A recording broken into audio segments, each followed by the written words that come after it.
A day can seem to have no beginning and no ending.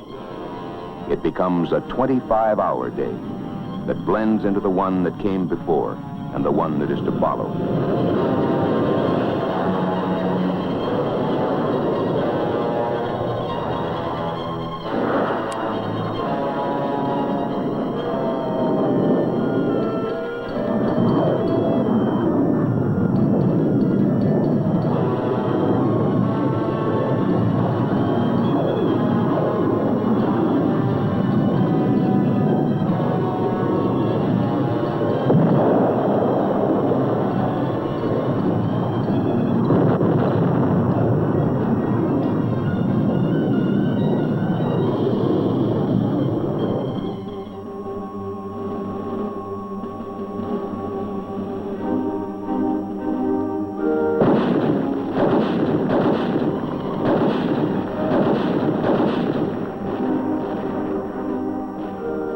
It is not necessary to be a military man to understand how long a day can be.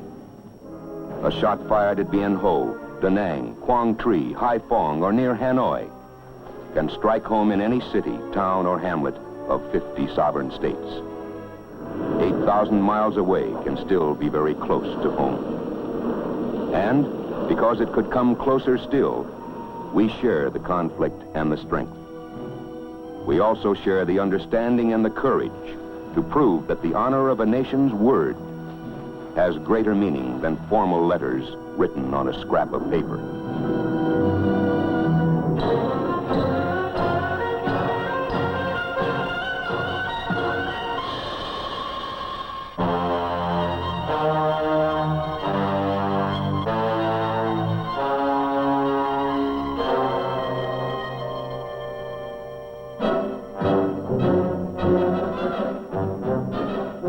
A man with a weapon is, if he is a reasonable man, a man with a purpose.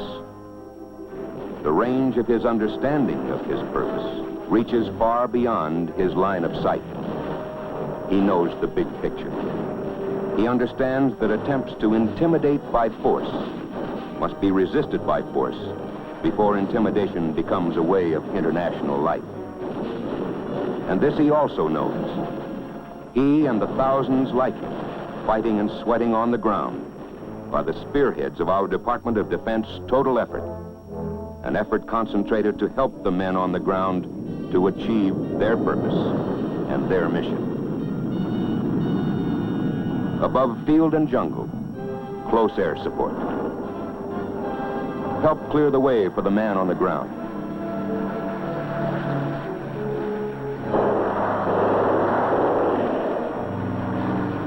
Reinforcing. Return to care and safety those who have taken as well as given. Support those men during the long hours of daylight and the longer hours of darkness.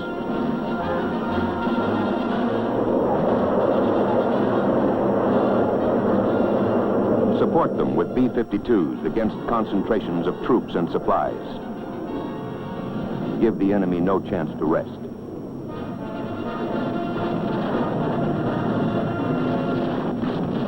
Support them with tactical fighter bombers to keep up the pressure and help destroy our enemy's ability and desire to attack. Support them with hundreds of thousands of tons by airlift. The supplies come through, but there are other lines of supplies that flow the other way along the Ho Chi Minh Trail. It winds down from the north through mountain passes and under the cover of green-top jungles. For North Vietnam, it is the lifeline for their aggression. Along the flank of southern Asia, the coastline of North and South Vietnam takes the form of an elongated S. A demilitarized zone between the two countries along the 17th parallel at the sea was established by solemn treaty. To the north is China. To the west are Laos, Cambodia, Thailand, Burma, India, and Pakistan. Moving down from the north, men, oil, machines, the tools of war, are fed along the Ho Chi Minh Trail to bolster the aggression in the south.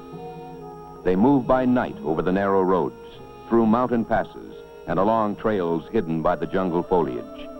Trucks and pack-laden coolies by the tens of thousands.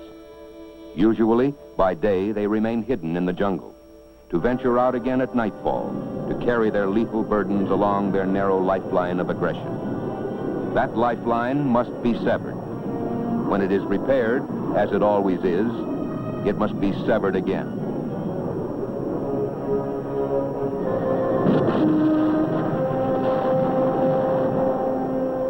The infiltration increases in both men and equipment has required a very sharp increase in petroleum imports.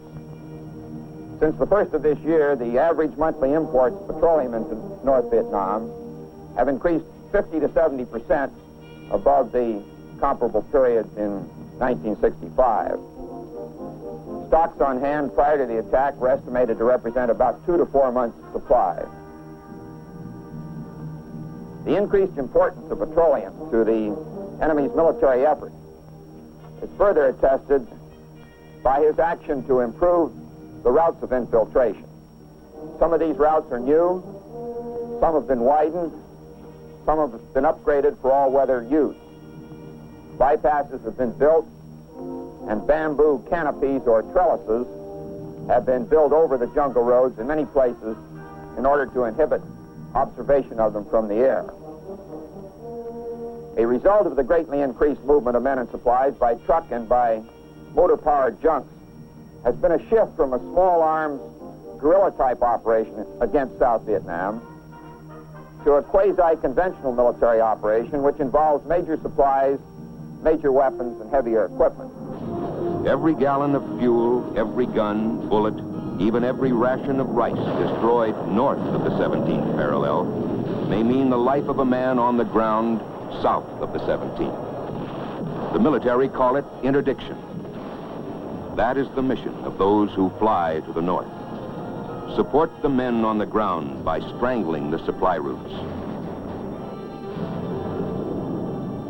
They fly from the decks of our Navy's carriers.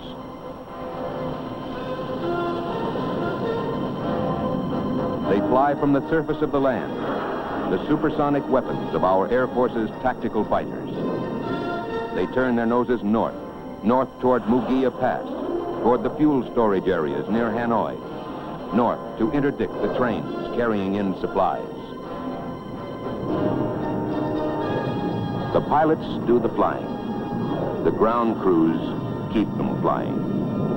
It's an around-the-clock operation. Fly the mission, maintain the aircraft, repair the battle damage so that the next mission can be flown. No one counts the hours in a day. They keep close track of the months and weeks that they have left to sweat out to complete their 12-month tour of duty. But they don't count the hours in a day. All activity is monitored in aircraft vehicle control. Each operation is on a fixed time schedule. Often planes have to fly on paper before they can fly on missions. Nobody's job is easy, but then nobody ever said it would be. Every so often fellows will ask, why me? Why should I be here?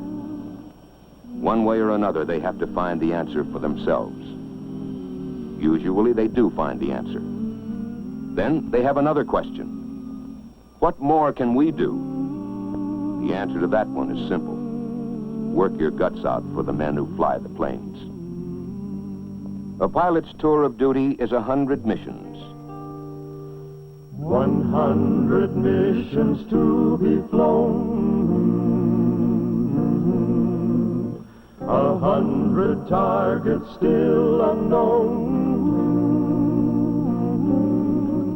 But it's my belief that my Thunder Chief strikes a telling blow to help G.I. Joe. Till 100 missions I myself have flown.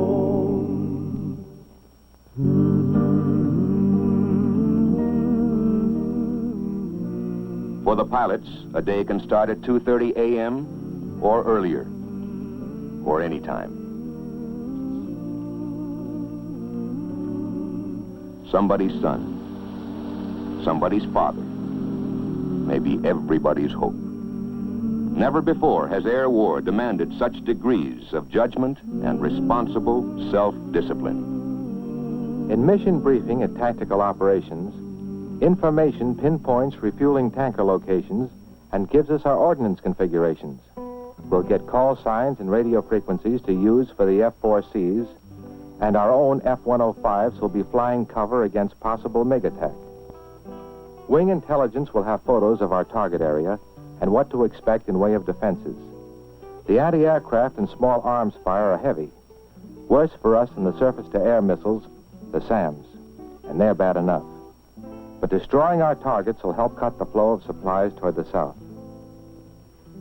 Furthermore, the daily tonnage of supplies moved overland from North Vietnam into South Vietnam has increased about 150% in the past year, and the infiltration of armed personnel has increased about 120% during the same period. Before we suit up for a strike, each flight leader briefs his own flight.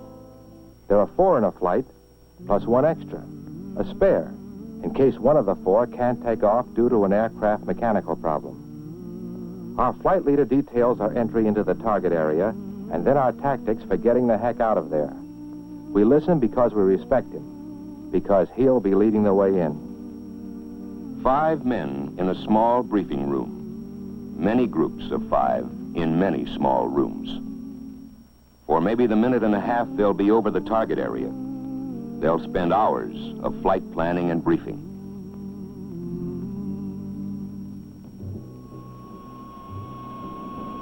Pilots have always been fighting men. But to courage and daring, today you have to add the great technical skill and self-discipline demanded by their sophisticated weapons. But weapons no more effective than the men who fly them or those who keep them flying. Case in point, combat aircraft are maintained with a dedication that results in flying hours at a rate 3 times normal usage. The line crews understand how much depends on them day after 25-hour day.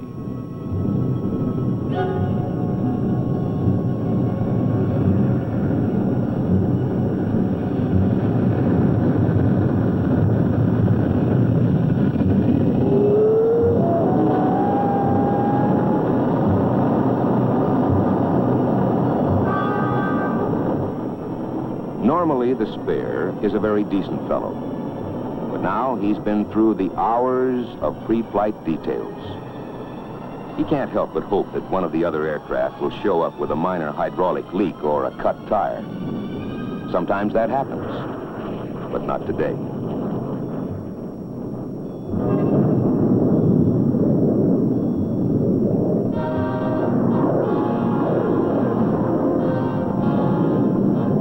Supersonic blasts of power in the open ocean of the air, ready to play their part in the overall coordinated effort.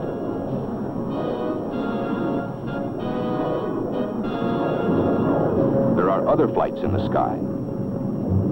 The F-4Cs are en route. At the same moment in time, the big choppers, affectionately known as the Jolly Greens, are on their way with A-1Es for their protective escort.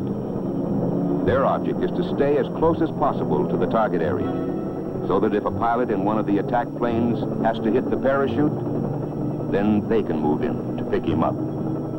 If there's enemy ground fire, those A-1Es dive in to keep the enemy's heads down.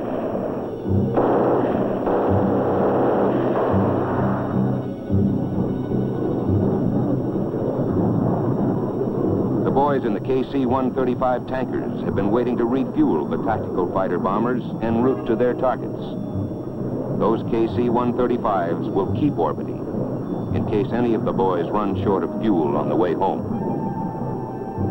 The overall coordination is the result of a total planning by the Department of Defense team effort, the Army, the Navy, and the Air Force. Most people will ask pilots the same question over and over. Aren't you scared? The answer is always pretty much the same. Sure, we're scared, until we button down the hatch. We're a one-man sort of operation.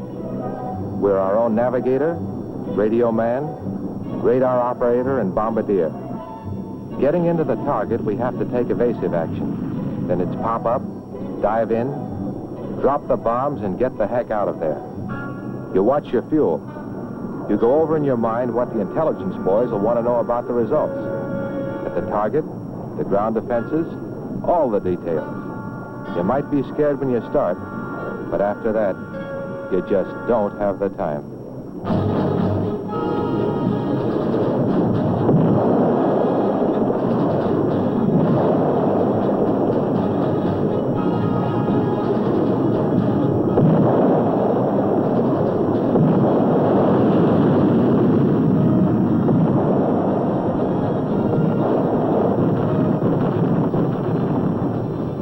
Results? Positive.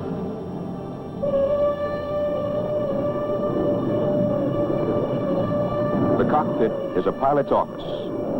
Management of that office must be as precise and efficient as the complex instruments with which it is equipped. One flight of many flights. And there isn't a combat pilot who doesn't know it. Every bullet, every gallon of oil, every mortar stopped north of that 17th parallel can mean the life of 1 man, 10 men, 100 men south of that parallel.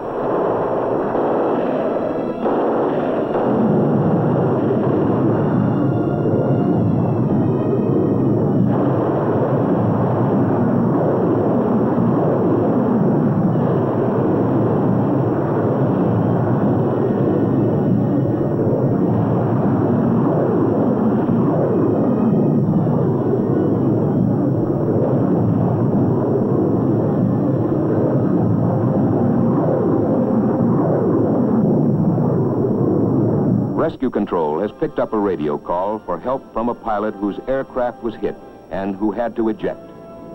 He has contacted the Jolly Greens and given them a fix on the downed pilot's approximate position.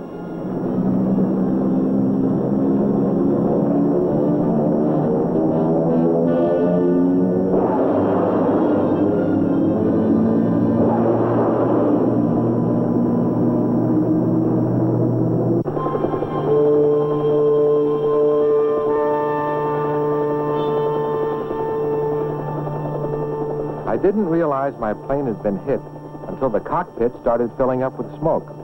I punched out. When that parachute blossomed, I took a long, deep breath. Then I landed in the trees, and I don't really remember how I managed to climb down to the ground. I let out a shout for help on my radio, then scrambled up the hill to get as close to the top as I could. I shot off some pen flares when I saw the A-1Es and the Jolly Green.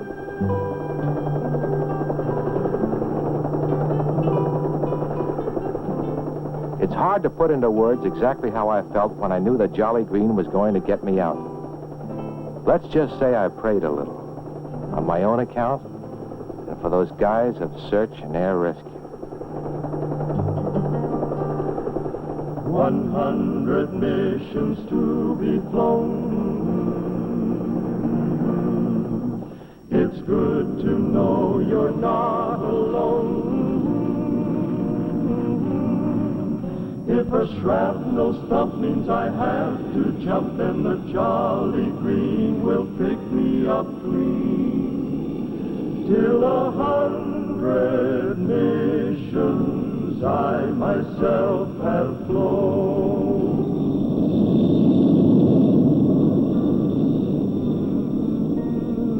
One flight's mission has been completed, but the long day's work is far from over. First will come the detailed intelligence debriefing at Tactical Operations Center. After the official debriefing, flight leaders hold a session for critiquing their flight's performance as a unit and as individuals. Was there a delay in acquiring the target?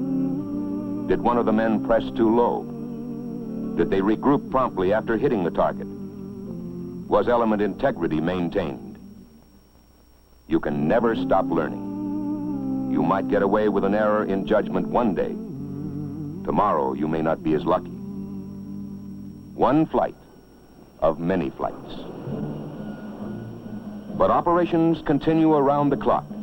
For the ground crews, it's 12 hours or more a day, 6 days or more a week. It could be drudgery if every man on the ground didn't know and understand that they are the ones who make it possible for those who fly to complete their missions. It's about 13:30 hours now, 1:30 in the afternoon of a day like every other day. Another flight takes off on another mission.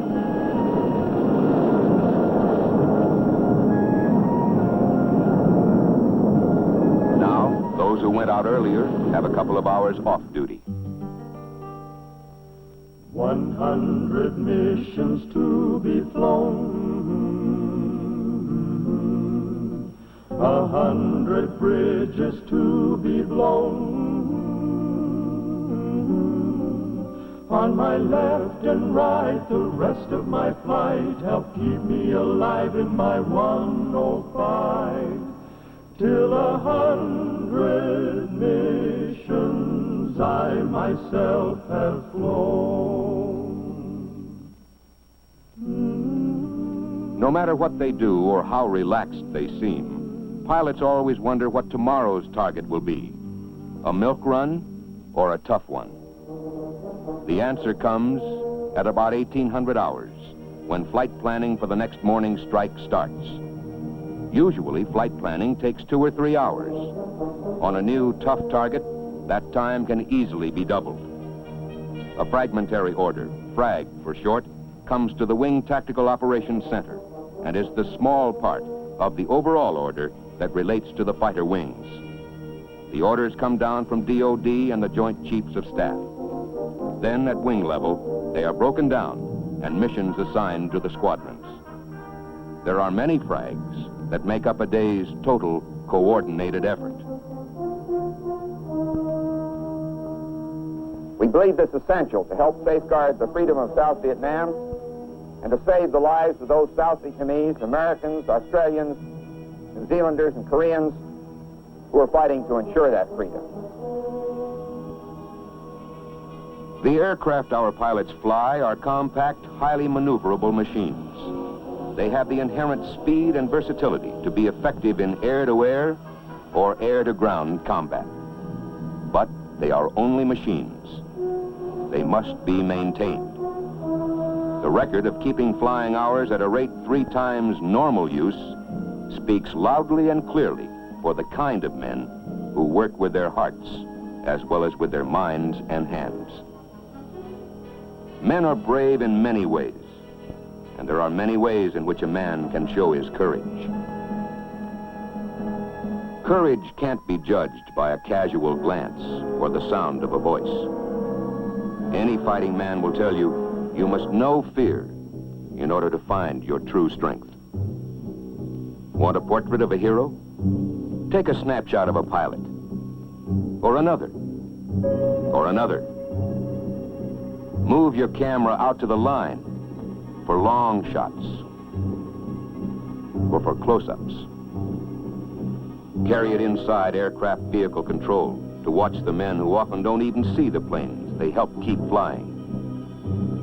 Let your camera travel into the air to fly with the men of the Aerospace Rescue and Recovery Service.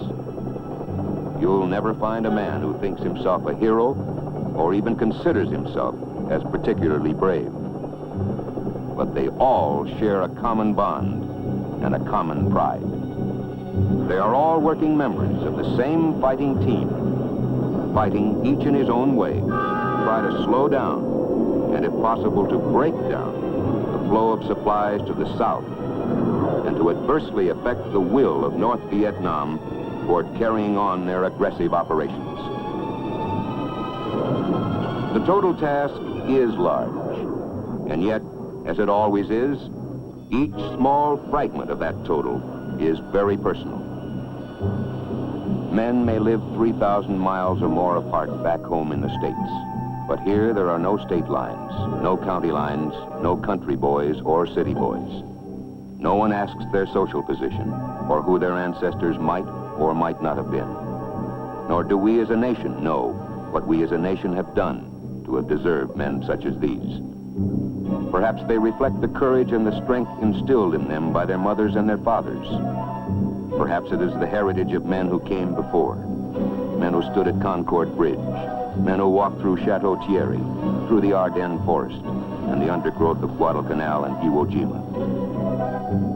Men who ranged the skies over Pacific atolls and over Africa and Europe half a world away. We do not know what we have done to produce men such as these, but we do know these are our men, our fathers, our sons, our brothers. It is only right that not only should we be proud of them, we can be proud of them.